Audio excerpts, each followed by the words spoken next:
You know what really chaps my tuchus? Leaving something to marinate all day only to take it out of the oven and it's got the consistency of a snow tire. Not anymore, my friends. Introducing the Meter Plus, the world's first truly wireless leave-in meat thermometer with a water-resistant stainless steel design. I mean, this thing is a thing of beauty. It is designed with internal and external temperature sensors to ensure the perfectly prepared meat for any meal. The charger includes a built-in Bluetooth repeater, allowing range to extend up to 165 feet. That's over half a football field, fellas. The companion app, available for iOS and Android, provides recommendations for meat preparation, tracks finish and resting time, and saves cook history. Don't be stubborn, grill masters. This is a necessity for amateur cooks. Go to meter.com, get yourself a meter. Perfect cook every time. Let's go. Bye. For another 48 minutes. Yes. It's fine. It's fine. That's okay? Yeah. Okay. Hey, Prince, if you say my laundry's okay, my laundry. Well, do you have a lot of like bright colors in there? It's delicates. Oh, it should be fine. Okay. Fuck it then. Yeah. I'm glad laundry would delay the pod. Yeah, I'm glad I hit record so we can get a nice prelude about your laundry. All right, fellas. This is our special Friday edition of the Morning Jog since we were off, Tuesday? My name is Matt Cohan, and I am joined, as always, by Francis Ellis and Officer Colonel Robbie Berger here with the new haircut. How are you guys doing? Matty, you look very nice today. You really do. Nice suit, nice shirt. Yeah, you look good. For the camera. Robbie looks good. He's got this good facial hair, and then he took the sides in real tight. So it's we really want to make that pop. It's framing your face nicely. It's a good frame of your face. Yeah, look, I got a decent frame, decent face. That's all I could ask for. All right, fellas. I don't mean to pry into your personal lives here, but have you guys heard of anyone close to you personally who have got COVID? I know people. Yeah, for sure. Yeah, me too, actually. I know a few people. Yeah, I know a few people. I don't think I know anybody. Have you guys heard of anybody who's fake? Yeah, it must be nice, dude. Yeah, in Boston, dude. We got a lockdown. Oh, I know. Took me a bit, but I think I know where we're headed here. Yeah, now that it's kind of been interrupted, I guess it doesn't really pack as much punch. But that person who's faked it is no other than Jon Gruden. The Las Vegas Raiders head coach reportedly was a mastermind behind some preparatory COVID theater, using a team-wide Zoom call as a stage. Via NFL Network's Mike Garafolo, quote, the Raiders players logged onto a Zoom call last week expecting to see Jon Gruden, and instead they saw Rich Bisaccia, the special teams coach and assistant head coach. Bisaccia told them, guys, Coach Gruden has COVID, and he's at the hospital now being taken care of, and the players were taken aback. They shortly thereafter told them, you know what, we're just putting you on a little bit. And it wasn't a joke. What it was the team illustrating to the players that could happen to anyone at any moment. To the point to the players was everybody's got to stay ready, and the virus, which Gruden himself said they want to crush, could pop up, and it doesn't discriminate. So this is something we could face some point in the season, whether it's our head coach, our starting quarterback, whatever. And the players really took it to heart. Francis, even by Jon Gruden standards, this is weird. Yeah, I mean, what a stupid exercise. This is like some kind of human fire drill. I don't really get it. Like, see, it can happen to anyone. Well, I feel like if it would happen to anyone, it would be Jon Gruden. Is that really that much of a surprise? I think if you're going to carry out this exercise, you do it with a quarterback, with this, and then you kind of work from there, because that would really shake things up. That would change the depth chart. It would force people to move around. You have to adjust on the fly to that. But Jon Gruden, it's like, all right, well, and not only that, but they're not playing right now. What does it do? Are those guys going to be like at home being like, oh no, in 2 weeks we'll go back to getting emails from the head coach? Like, what does this change? What does this teach them? Stupid exercise. Absolutely nothing. Francis. Absolutely nothing. You know, it's amazing. Jon Gruden has no control over his team. I don't know if you guys saw Hard Knocks. Did you see the way he handled the Antonio Brown situation? It was absolutely horrendous.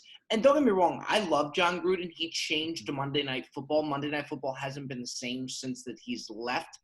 But if you win a Super Bowl or if you go to a Super Bowl, which is a very hard thing to do, but if you do it, it gets you a guaranteed another 10 years in the NFL, no matter how bad you have it. Look at a guy like Jeff Fisher. Jeff Fisher went to the Super Bowl, was horrendous, and it took about 10 years of him being the Rams coach. So they said, all right, this guy sucks. I think that's what you're seeing with Jon Gruden here. No control whatsoever over his team, and just a ridiculous exercise. But I love Jon.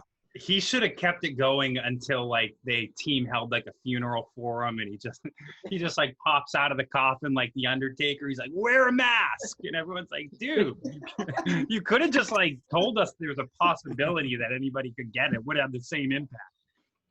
Such a shit show. It really is. Yeah, and it's a last note about this one.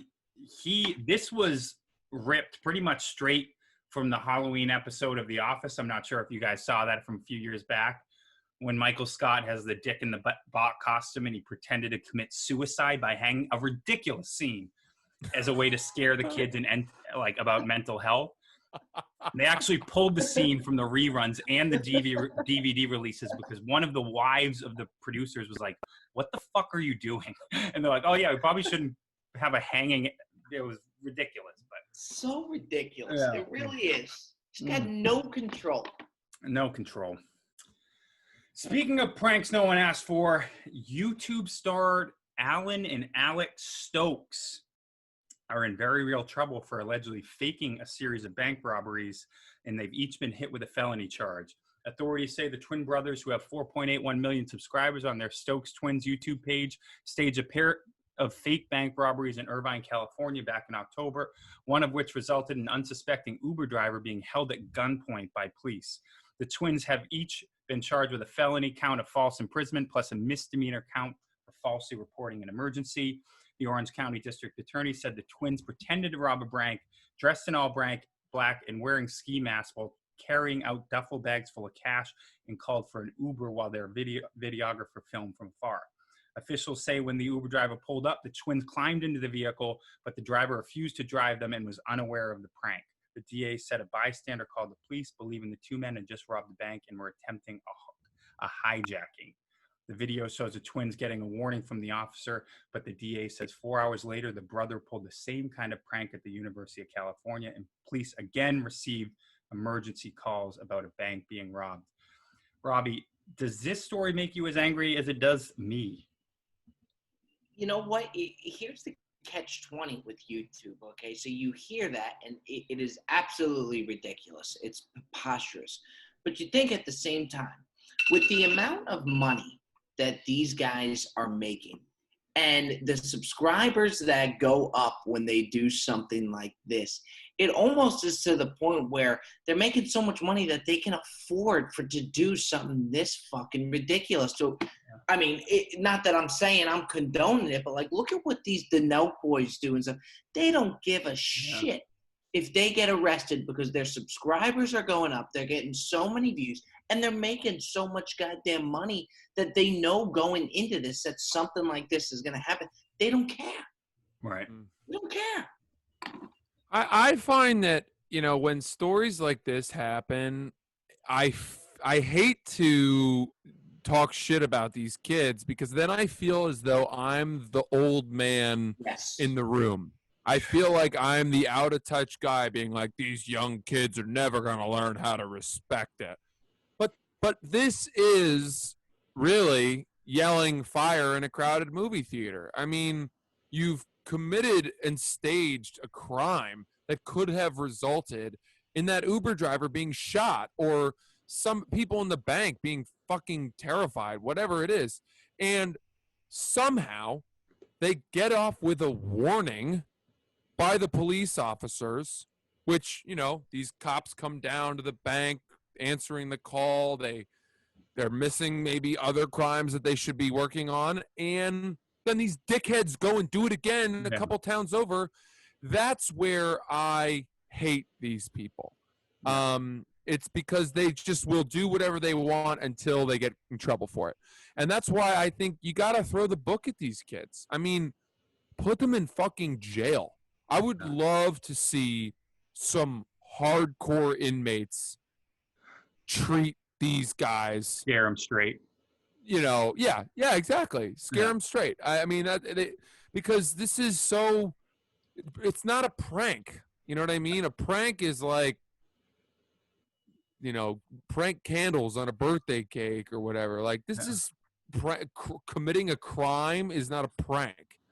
Yeah. If convicted on all counts, they face a maximum sentence of 4 years in state prison. That won't happen, but it won't happen. They'll get up to 5 million. So they're at 4.81 million. They'll get up to 5 million. I didn't know who they were before this. I'm sure. Now you do. Yeah. Now you even think the publicity that they're going to get from. You have 5 million subscribers. What are you getting paid per video? It's gotta be a shitload, right? I think that YouTube is where the money is. I don't think there's any doubt about it. You get those subscribers up. That's why they're willing to do shit just so out of control. I mean, this is Francis. Like Francis, they should be thrown in jail. Mm-hmm. Yeah. Mm-hmm. Yeah, ridiculous. All right, fellas, let's move on to our last story of the day. Frank blogged this one.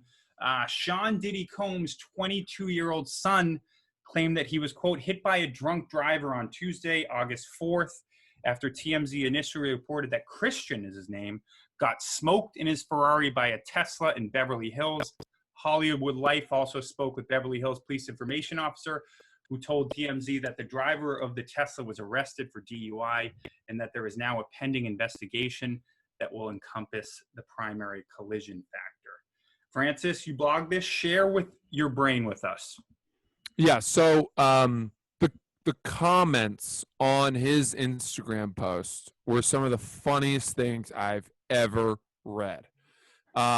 Because Christian Combs posted a photo of himself, a selfie, after his accident, his collision, and with a caption that was like, "Thank God to be alive.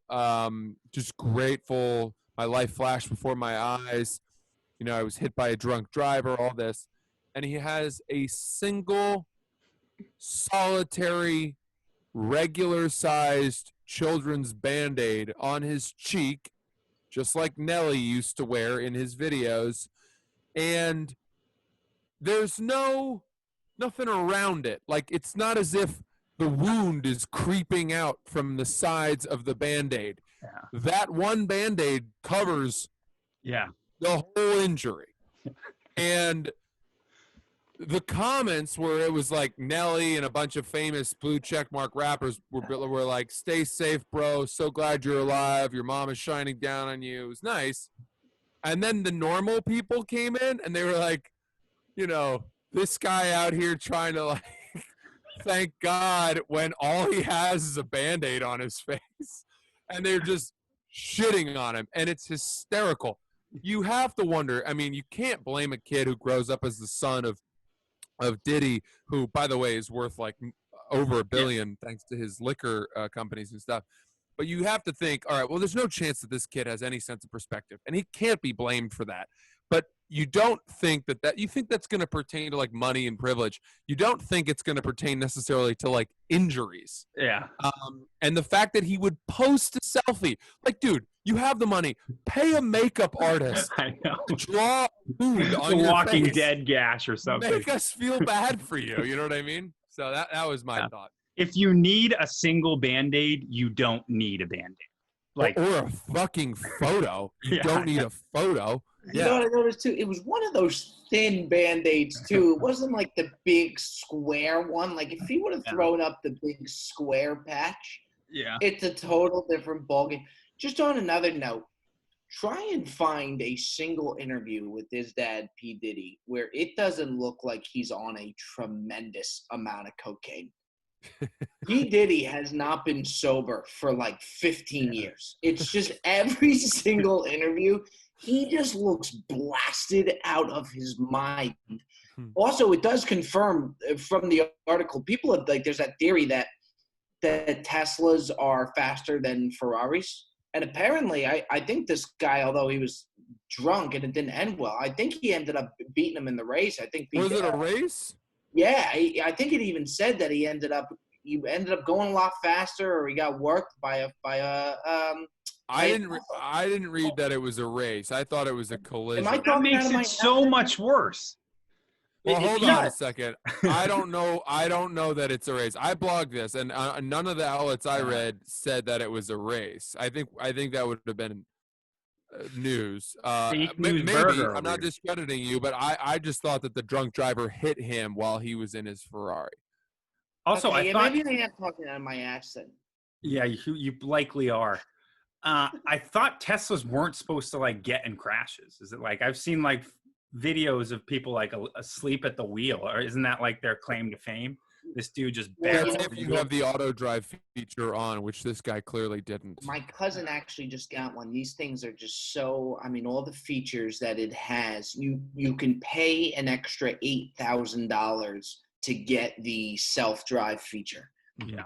And you pay enough where it's like, if this guy planned on going out and drinking, you might as well just spend that extra $8,000 and let the Tesla take you home. Yeah, of course. I actually know a guy. Who has one, and I know him because he's my dad. And what a fucking prick. and I've driven it, and honestly, my dad falls asleep at the wheel all the time. That's so unbelievable. It's so good that he has this feature. Now all they do is need to pave roads in Maine, and then it'll be fine.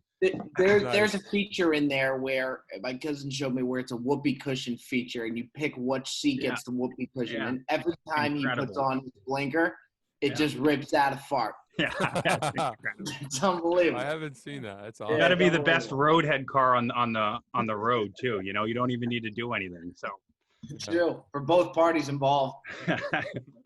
All right, fellas, that is your special edition of the Morning Jog. Thank you for being a part of this. We'll see you next week. Bye-bye.